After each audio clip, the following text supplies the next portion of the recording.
Hi, I'm Dr. Mona, and if you've seen my Say This, Not That series on Instagram and TikTok and YouTube Shorts, you know what we're about. Small shifts in what we say that make a big difference in how our kids feel.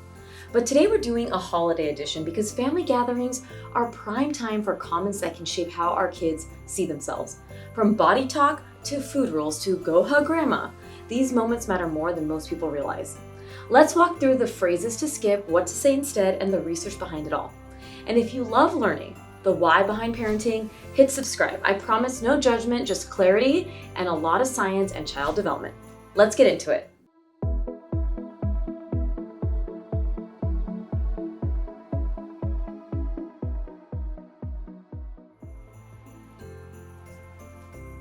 Oh my gosh, you've gotten so big since last year. Yeah, she's eating us out of the house lately. She's been growing a lot this year. She's been running and jumping and playing nonstop. She's gotten so strong. You look great. You lost a lot of weight. Thanks, I've been so good lately. Thanks, I've been feeling so healthy and so strong. When relatives make comments about how kids look, your child watches your face first and your words second. Your calm pivot teaches them what matters. Keep the focus on connection, energy, and what bodies can do, not the size. This is also a powerful teaching moment about self-worth. If you roll your eyes, laugh awkwardly, or jump in to defend, your child may think appearance is something to feel embarrassed about.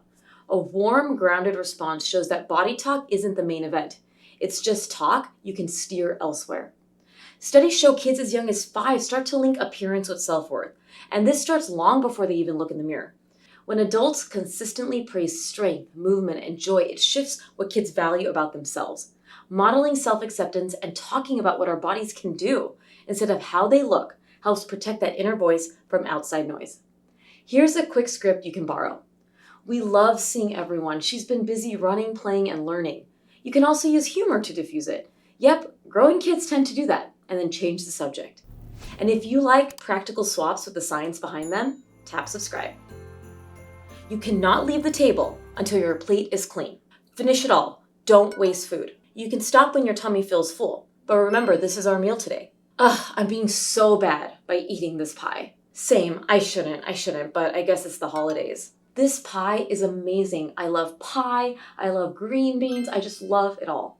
Kids learn how to feel about food by watching us. They pick up on our size, our commentary, and how we talk about our own plates.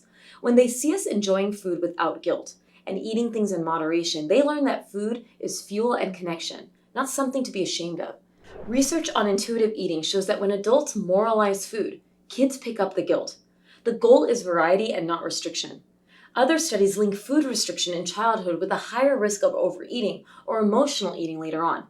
Creating a calm, neutral, flexible eating environment actually improves kids' ability to self-regulate. So at the table, drop the food policing and focus on enjoyment. Talk about flavor, family traditions, and gratitude instead. No bad foods, no clean plate pressure, just connection, balance, and listening to your body. And hey, they may only eat bread rolls, and that is okay. The goal is exposure in a community and social setting to enjoy the experience of being together while you eat food. If you want your child to have a healthy relationship with food, let them see you enjoy yours without guilt.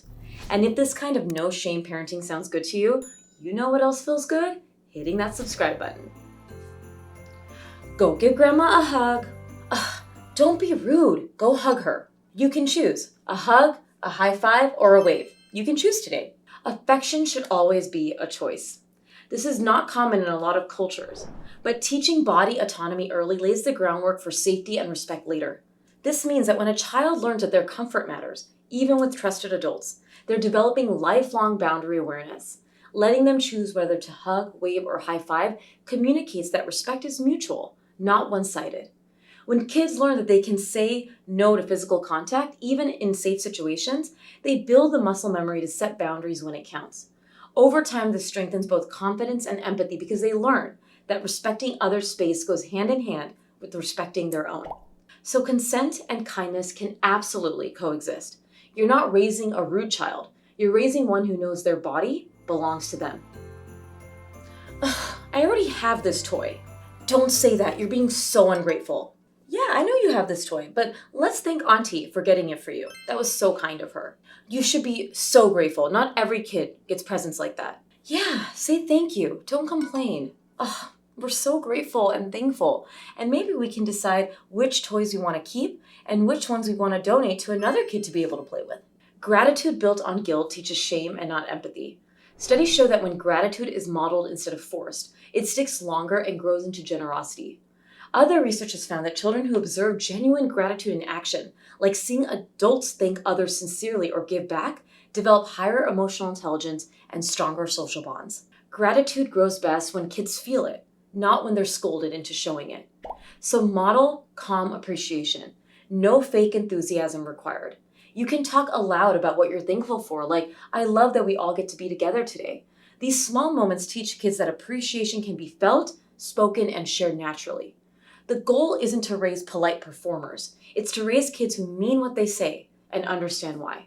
And hey, speaking of gratitude, thank you in advance for subscribing if you already haven't. If not, it's the easiest free gift you can give today, and it helps my channel continue to grow. See, your cousin ate all of his veggies. Why can't you eat like your cousin? Everyone eats and learns at their own pace. Eat what you want on their plate, and that's dinner today. Whoa, someone's a little hyper today. Too much sugar. Stop it, you're embarrassing me. You are so excited to see everyone, and I get it. This has been a lot of fun. But let me know if you want to go into a quiet place to relax a little bit. You let them talk back way too much. Mind your business. You know, we love that he feels so comfortable telling us what he needs so we can help him. That's my job as a mom, and I just love doing that. You can't control what relatives say, but you can control your tone. Research shows kids learn emotional regulation by watching how we handle stress. They're scanning your reactions during those awkward family moments. If you roll your eyes, argue, or shut down, they internalize that conflict means chaos. But when you respond calmly, they see that confidence doesn't mean controlling others. It means controlling yourself. This is a good place to model flexible boundaries. You can validate your child later by saying, it can feel uncomfortable or weird when people compare us, but everyone has different strengths. This reinforces emotional safety and self-acceptance. When you stay calm, you're showing your child that boundaries can be firm and kind. That confidence is by example and connection too. Even if you do everything right, someone is going to still say something that feels off to you or your child. And that's okay. The repair with their safe, secure attachment figure, which is hopefully you, matters most. Later in the car or at bedtime, you can say, Grandpa said something that wasn't kind. But remember, bodies come in all shapes, and that's a good thing. Or, some people have different food rules. In our family, we listened to our bodies, and you did the right thing. Those short, calm check-ins help kids separate what others say from what we believe and what they learn to believe. It's the secret ingredient to raising confident, critical thinkers in a world that doesn't always have their back. So this holiday season, remember, the words kids hear from us becomes their inner voice. A few small swaps, less shame or self-trust can go a long way. And if this video helped you, share it with a friend or send it to your family group chat. Bonus points if you do it before dessert. And if you haven't yet, hit subscribe for more science-backed, guilt-free parenting tips, because raising kind, confident humans starts with how we talk to them. Happy holidays, and I'll see you all next time.